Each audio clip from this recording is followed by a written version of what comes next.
भवमङ्गलरूपिणि मन्त्रनिवासिनि मन्त्रनुते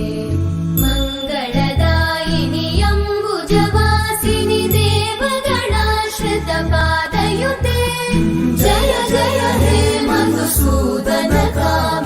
धान्यलक्ष्मि जय पालय माम्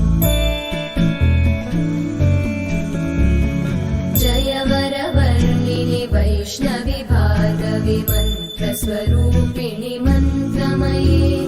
सुरगणपूजित शीघ्रफलप्रद ज्ञानविकासिनि शास्त्रनुते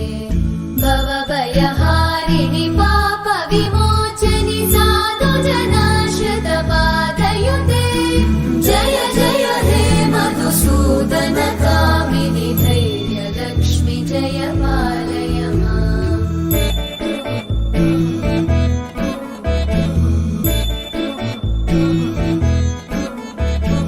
जय जय दुर्गतिनाशिनि कामिनि सर्वफलप्रद शास्त्रमये